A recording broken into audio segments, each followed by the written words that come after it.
We've got the Dawn of the New Dawn, a naturalized Dawn river mouth, City of Toronto, by Bryn Coey and Ken Dion. Also, just as a note, this is a 25-minute presentation despite what it says in the agenda. So, all right. Thank you very much, and thank you for inviting me to participate at today's festivities. Bryn and I are here to talk about the Dawn Mouth Naturalization Project. I'm providing a bit of a front-end component of the work on why we had to do the project, and some of the processes involved, how we established the work, and then Bryn, of course, will get into a lot of the details of the fisheries monitoring that's been underway with our recently created fisheries habitats as part of the overall naturalization program. For myself, I've been working on this project since 2002, originally with TRCA on the environmental assessments. I moved over to Waterfront Toronto about 6 years ago during the design and construction phases of the work. So as you can see, the agenda, we have project background, some of the current conditions where we're at construction, how we actually developed the design concept, and elements of the various components of it, and then we get into the aquatic monitoring and monitoring next steps as well. Sorry. So for those who aren't familiar with the area, the Dawn Mouth Naturalization Project is located at the mouth of the Dawn River in the Toronto Inner Harbour area. It discharges into the Keating Channel, which is a constructed navigation channel from over 100 years ago. And it drains an area of about 36,000 hectares.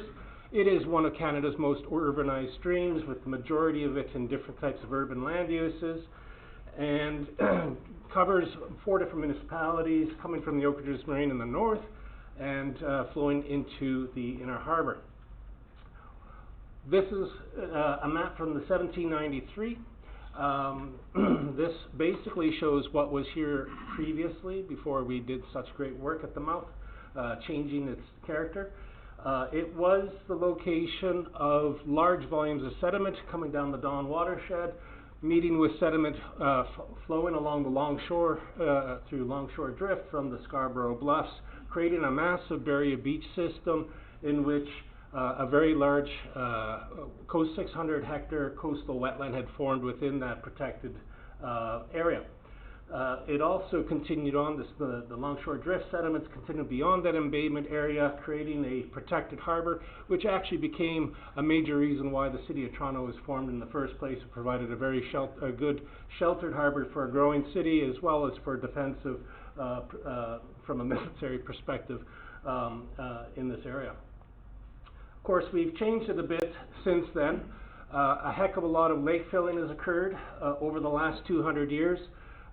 It was designed for expanding the industrial land bases over the last 100 years or so.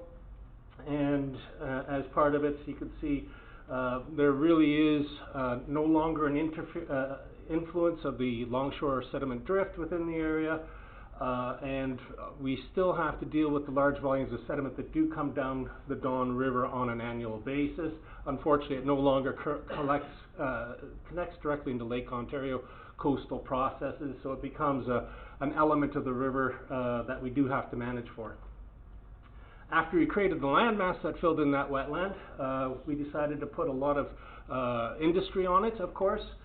We had a lot of oil refineries and storage facilities. We did munitions manufacturing. We had foundries. We had tanneries, cattle rendering, molasses manufacturing facilities.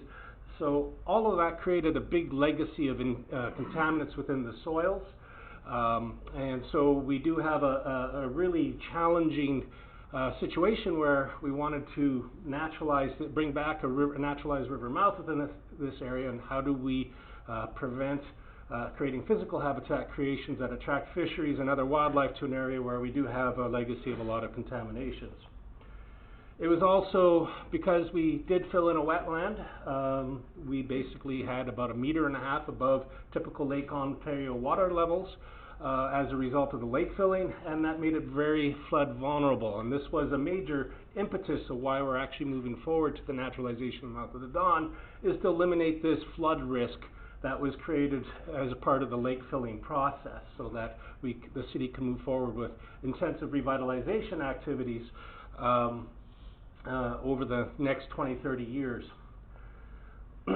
Another component of it is, of course, the river now discharges into this Keating Channel, this navigation channel. It's about 8 meters deep. All the sedimentation from upstream deposits within this flat, low-lying, low-gradient system.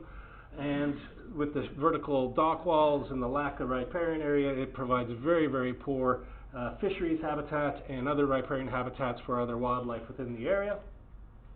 And of course, as a result of all that sedimentation, we do have to dredge about 40,000 cubic meters of sediment every year to maintain depths and to avoid flooding even under the original existing conditions. This was, the public was an instrumental component of the planning process. It was grassroots desire to address flood protection as well as bringing back a naturalized river mouth. We undertook an environmental assessment process over about a 10-year period in early 2005 to 2015, and we created a new naturalized river mouth system with 3 different outlets to provide different ways for floodwaters to get into the lake while distributing the hydraulic conditions so that we could minimize the flow velocities under even large massive flood events, so that we can go with a softer, greener approach within the naturalized area, so we don't basically lose the habitat conditions that we create as a result of regular flooding. So where are we at now? This is an ortho photo that was taken in December of this year. You can see we do have the naturalized meandering river channel system. We have the wetlands all completed in the area. We have a new network of bridges crossing the river. We maintain the Keating channels, and most of the area has already been vegetated and habitat structure has been put in place. We are opening to the public this summer, so there will be massive celebrations and commemorations later this year as we sort of basically bring the end of 35 years of public grassroots motivation to get us to this point. This is an oblique photo that we took last fall. As you can see, we do have, instead of the old tank farms, we have extensive meadows, meadow marshes, we have emergent marshes, submergent marshes, lots of habitat that is off the main channel, separated from the main river flows with cart gates. We have a large wetland in the background that goes into another navigation channel that helps, it provides additional conveyance during a major flood, but also provides a different sort of wetland habitat connection only fed by the Lake Ontario water the vast majority of the time. And that gives you an idea of that ship channel wetland I was just mentioning, some of our other wetlands, the bridges that are, and from the ground last fall you can see this is only, in some spots, only one season worth of growth of vegetation establishment. Some areas we have 2 years of establishment, a few different other advantages. We used extensive amounts of invasive species controls. We did lots of irrigation. It is a $1.4 billion project, so we put a lot of resources in getting a lot of diverse wetland habitats established very, very quickly, and making sure that we can outcompete with the Phragmites and other invasive species early on. So how did we come up with the design? We used similar river mouths in the Toronto area, such as the Rouge. We also used the old Don River, how it used to meander with the off-channel wetland habitats, and created a very similar sort of meander pattern geomorphologically, as well as creating areas of backwater wetlands, basically, you know, emulating former oxbow lakes, back channels. We have working with TRCA, of course, we have a really well-established knowledge of what type of vegetation occurs at which elevation in proximity to lake level, and we developed very detailed adaptive vegetation planting schemes based on elevation within the design. And we basically tried to create a series of different types of aquatic, submergent, emergent marshes, and then upland riparian areas with the targets of a whole range of different species fisheries as well as wildlife to be occupying in the area. And we're already getting huge jumps in wildlife and fisheries populations, as Bryn will get into in the details of the monitoring program that's been underway even before we finish construction. And we've also, because it is a brand new juvenile ecosystem, we are augmenting the habitats of the vegetation by bringing in artificial habitat structures. We have massive amounts of bioengineered banks, as well as a series of habitat boxes and conditions for hibernaculum and whatnot. Move it over to Bryn. Thanks, Ken. So I'll just be providing an overview of TRCA's role in the natural environmental monitoring for this project, with a focus on our aquatic monitoring efforts. So prior to all of this work starting, TRCA's aquatic monitoring team completed boat electrofishing transects within the study area. We had 281 samples in our database for the 10 years prior to construction at the locations shown on the map. 10% of the samples had no fish caught, and for the remainder of the samples, we predominantly caught emerald shiner, gizzard shad, alewife, all of which are cool water species we frequently see elsewhere along the waterfront. So the first completed area of this project was the Cherry Street Lake Filling Project. Construction began in December 2017. It was finished in November 2019. You can see on the map there, the location in the top left in purple is just a very small portion of the entire project area. But we've already completed the post-performance monitoring for this specific site. So this is what the area looked like in 2017. The landmass at the top by the Keating Channel is the former S-Rock Key. The project had to build and fill in around S-Rock Key to stabilize the island that was being created. And this is an image of what's there now. So a couple of notable features within regard to fish habitat is one, the North Cove. This is an area that is open, an open shoal berm to the Keating Channel. The West Cove, which is an enclosed area with 2 carp exclusion gates, and then the connecting shoreline between these 2 coves. This area has rocky shoals extending about 5 to 10 meters into the water. In the photo, you can also see the big drainage channel ditch. That was temporary and is now filled in. I just haven't used an updated ortho imagery. So for both coves, there was a lot of rock and anchored wood added to the system to provide fish habitat. The West Cove was planted with native aquatic vegetation, but the North Cove connected to the Keating Channel was not. And so after the West Cove was constructed and enclosed with the 2 carp exclusion barriers, we monitored fish use in the area using minnow traps and Windermere traps.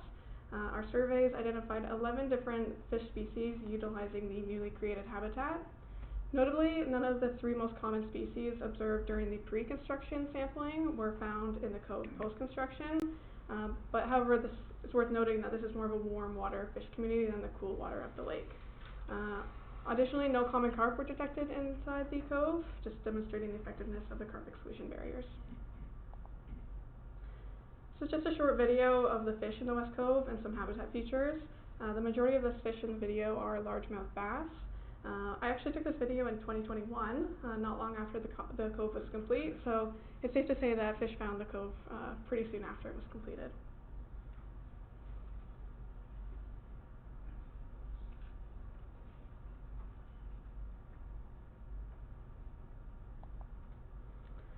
So since the construction of the North Cove, the one that remains open to the Keating Channel, we have observed a significant increase in fish diversity. Prior to construction, there were 79 samples collected in the Keating Channel between 2008 and 2017, documenting a total of 17 species. Post-construction, we have identified 33 species utilizing the cove in the Keating Channel, 19 of which were not previously found in the pre-construction sampling. Some new species include American eel, freshwater drum, lake chub, largemouth bass, quillback, smallmouth bass, rock bass, and walleye, among others. While some of the species were known to be present in the harbor and nearby, they had never been documented in the Keating Channel before this habitat was created. And then finally, the connecting shoreline, which links the 2 coves. This area was enhanced with rock, like I mentioned, to improve habitat complexity. And in the 5 years following construction, we documented 22 fish species utilizing this restored area.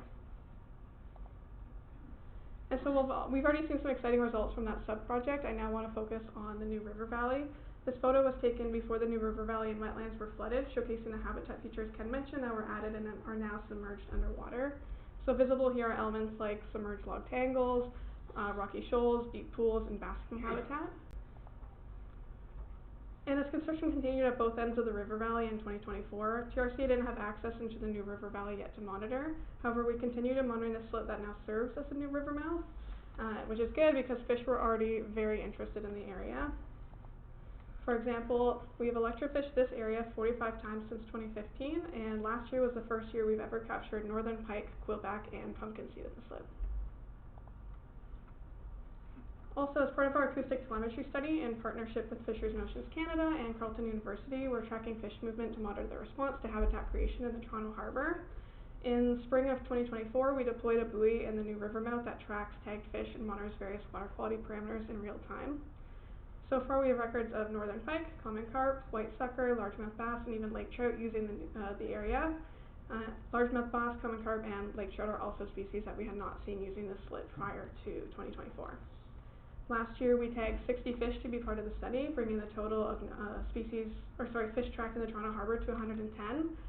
However, I will note that there are many other fish tagged as part of the Great Lakes Acoustic Telemetry Observation System in Lake Ontario, and the lake trout we recorded was actually not part of the Toronto study, so it found its way to the new mouth of the Don River. This equipment is a great way to monitor fish 24/7, but we only tag certain species to track their fish movements, so we must continue our active monitoring techniques as well.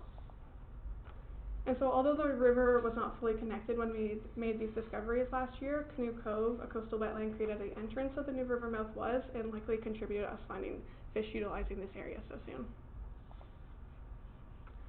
And so while our crews couldn't access the main river valley last year due to construction, the photo on the top right shows a bowfin that just couldn't wait and successfully made it past the construction crews and used the new habitat to spawn. It may be hard to see, but the photo on the top right is the bowfin, and the black area around it is just thousands of baby fish. Our teams were able to monitor the newly created wetlands though, installing acoustic receivers to track fish movement and setting up temperature and dissolved oxygen loggers for passive monitoring. These acoustic receivers store data or download once a year rather than the real-time one that we've put into the new river mouth. And so we've also conducted more active monitoring. Last summer and fall, we set minnow traps in each of the new wetlands and captured a variety of species, including an abundance of fathead minnow and pumpkin seed, along with brown bullhead, brook stickleback, and brown goby. Given that the vegetation is still establishing in these wetlands, we intentionally avoided deploying our electrofishing boat or using larger nets, which could potentially disturb the new plantings and impact the habitat restoration process. Each wetland within the new river valley, like the West Cove, is equipped with a carp exclusion gate to prevent adult common carp from entering while allowing native fish species to pass by freely. And in 2024, we confirmed that no common carp were in any of these wetlands. And so while crews were in the area, they also deployed underwater cameras to capture video footage of aquatic life in the wetlands. One notable observation was the presence of banded keelyfish, a fish that was not captured in our minnow traps.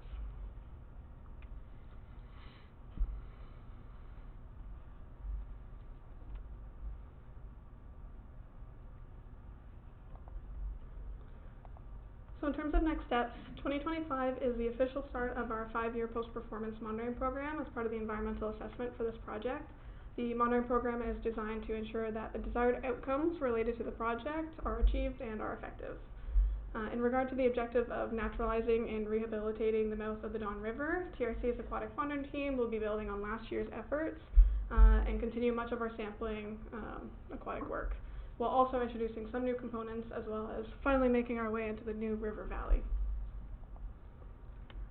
So for more information on the project, please feel free to check out Waterfront Toronto's website. There are a lot of great photos and videos to really convey how big this project is and all the work that's being done to improve the mouth of the Don River.